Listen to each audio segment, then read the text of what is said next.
السلام عليكم، مرحبا بكم، وش حوالكم، وش اخباركم؟ ان شاء الله تكونوا بخير، ان شاء الله يلقاكم الفيديو نهار اليوم متهنين وبخير. اليوم جبت لكم طبق، طبق غيرنا شوية في ديما الكفتة، ديما الطواجن، ديما هذا يعتبر طاجين ولا طبق قوارب البطاطا، اللي هي البطاطا محشية بالدجاج بطريقة خاصة ويجي ما شاء الله. هنا نبداو على بركة الله. أول حاجة نبداو نحضروا البطاطا، نحفروها على شكل قوارب كما راكم تشوفوا بطريقة سهلة كامل، غير بالموس. ندير المكان اللي راح نحفرو ولا راح نخويه من البطاطا، ومن بعد نجيب المغرف. شوفوا الطريقة راها سهلة. من بعد ما نكملو، شوفوا جبت هنايا 4 حبات ولا 5 حبات بطاطا، درت لي كميه ما شاء الله، بصح لازم يكونوا نفس الشكل. بعد ما نجيبوهم نحفروهم، ندير لهم شويه ملح. انايا هنايا باه نختصر الوقت فورتهم نصف طياب، فورتهم شويه ومن بعد وليت قليتهم. اللي تحب تقليهم ديريكتومون في الزيت تقليهم، انا بغيت شويه الطبق يكون شويه صحي ما يكونش فيه الزيت بزاف.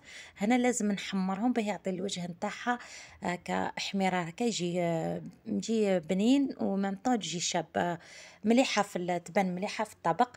هنا نرجعوا للمرق اللي راح نرافقوه بالقوارب البطاطا. في كوكوط نجيبوا 3 مغارف زيت، نديروا زيت، زبده مغرى، نجيبوا نصف صدر دجاج. انا هنا راكم تشوفوا فيه صدر دجاج، حطيته في الزيت والزبده. راني نقلب فيه على الجهتين باه ياخذ هذاك اللون الاحمر. ومن بعد نضيف عليه راس تاع بصله يكون مقطع مربعات. ندير عليه 2 سنات فصوص ثوم. نديروا الملح. بعد ما نديروا الملح نديروا ما ننساوش نصف ملعقه موتارد، لانه انا المرقه البيضاء دائما نحب ندير لها الموتارد لانه ما فيهاش توابل بزاف، نحب تكون بنينه. هنايا نديروا فلفل كحل توابل، انا فلفل كحل، كركم، زنجبيل، ورشه من بر. هذا ما كان توابل، لانه المرقه البيضاء معتبره يعتبروها دائما يديروا فيها غير فلفل الكحل والملح. انا نحب ندير الكركم والزنجبيل. الزنجبيل يمشي مع الدجاج، والكركم يعطيك هذاك اللون الشباب للطبق ولا المرق. ونحب نضيف الكزبر يعطيكم بنة، كزبر يابس ومرحي. هنايا باه نرافقو حبيت هذيك اضافه من عندي، حبيت نزيد عندي طرف الدجاج، حكمت رحيته. بعد ما رحيته تبلته، درت له ملح، فلفل كحل، كركم وزنجبيل، 2 سنينات ثوم. هنا ما درتش البصل. ما تنساوش ديما نصف ملعقه نتاع الموتار تعطي البنه وتخلي الدجاج طري. هنا حبيت هنا شوفوا القوارب تاع البطاطا بعد ما حمرتهم، لانه مفورتهم نص طياب. هنا راكم تشوفوا فيها دوك لي بول تاع الدجاج، حمرتهم شويه في الزيت، ماشي طيبتهم كامل، غير داو اللون الذهبي هذا الاحمر. ورجعتهم في المرقه اللي نحيت منها الدجاج، خليتهم يكملوا الطياب نتاعهم. وزدت معاهم الحمص. هنا في المقله اللي حمرت فيها لي بول كريات الدجاج، خليتها في هذاك البنه نتاع الدجاج. جبت ملعقه مملوءه زبده، لانه راح نحضروا لاصوص بيشاميل بصح بالمرق ماشي بالحليب. معروفه انه نحضروا بالحليب. ما تنساوش انه نزيدوا لها ملعقه بومبي ثاني نتاع فرينه، رشة الملح طبعًا، ورشة فلفل كحل، لأنه لاصوص بيشاميل تجيكم ديما شوية هكا صامتة، لازم نتبلوها. نديروا لها الملح ونديروا لها رشة الفلفل أسود.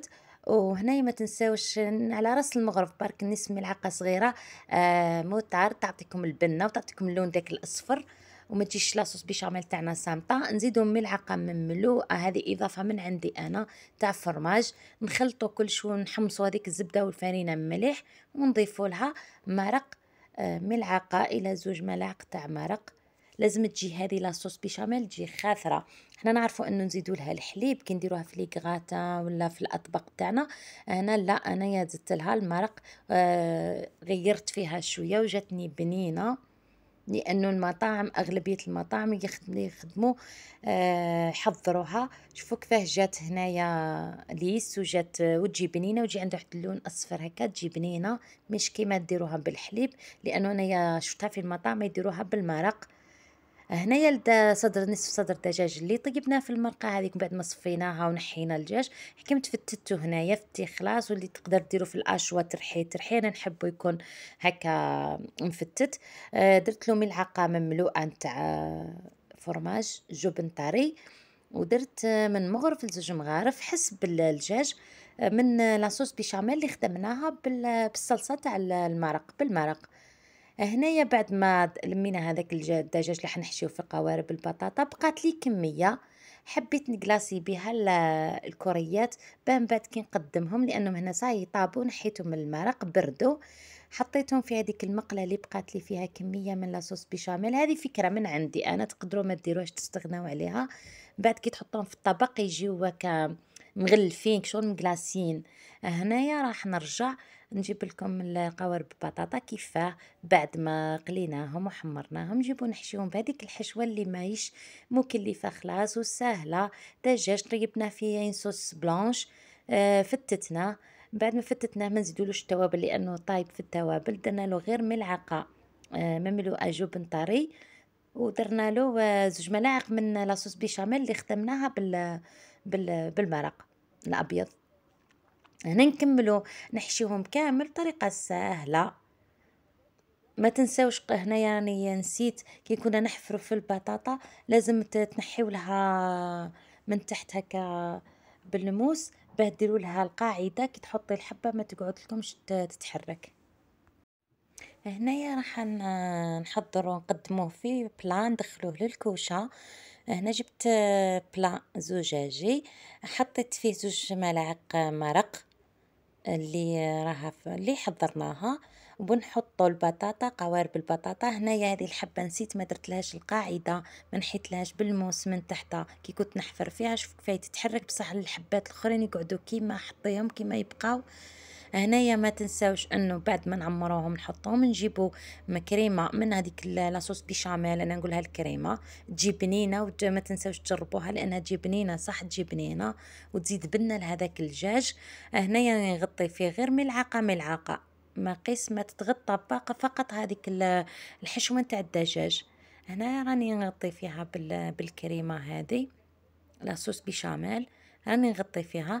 نجيبو هنايا فرماج تاع غراتيني يعني اي فرماج غابي، نحاولوا نحطوا فرماج رابي فوق اي نوع عندك تحطيه فوق القوارب البطاطا لانه حندخلوها للكوشه، ولازم الفرماج ياخذ هذاك اللون الاحمر وهذا هو اللي يعطيك البنه فوق قوارب البطاطا اللي محشيين بالدجاج. بعد ما كملنا لهم الفرماج ندخلوهم، نشعلوا عليهم غير من فوق ومن تحت، خليهم نشعلوا عليه من تحت شويه ومن بعد نطفيو نكملوا من فوق نخليوه هي البطاطا تكمل الطياب تاعها والحشوه هو طايب غير ياخذ هذاك اللون الاحمر. انا ما نحبش الفرماج يكون بلون احمر بزاف، نحبه غير هكا بك بصفوريه. هنا بعد ما طاب خدات هذاك اللون الاحمر، جبت هنا قدمته في طبق التقديم. حطيت لاصوص لانه اللي حطيت فيها لي بول هادو، شوفوا لي بول هادو تاع الكريات الدجاج. كي غلفتهم حطيتهم في لاصوص هذيك بيشاميل، شوف كيفاه جاو يلمعوا، جاب واحد الكريمه هكا، حطيتهم، حطيت المرق اللي فيها الحمص رافقتها بالحمص، وحطيت قوارب البطاطا. راكم تشوفوا فيه طبق يجي شهي ما شاء الله. تحطيه يحمر لك الوجه، تقدر تحضريه في رمضان. شهيتكم في الجنة إن شاء الله. ما تنساوش ديروا لنا جام للفيديو وديروا لنا بارتاج. هنا راني نقسم لكم في الحبة، قسمت لكم بطاطا، شوفوا الحشو الداخل، شوفوا هنا كي قسمت الحشو الداخل يجي دايب وما يبانش خلاص راكي تاكلي في بطاطا محشية بالدجاج. هنايا الحبة نتاعنا، الحبة نتاع كرية الدجاج حبيت نقسمها لكم باش تشوفوا القوام تاعها، تجي حاكمة روحها وتجي بنينة. شوفوا هنا بعد ما قسمتها لكم كيفاه جات داخل، تجي بنينة وماهيش متبلة بزاف، مانيش مديرة فيها التوابل بزاف، وتجي بنينة حاكمة روحها. نتمنى انه الوصفة نهار اليوم نالت اعجابكم وشهيتكم في الجنة ان شاء الله.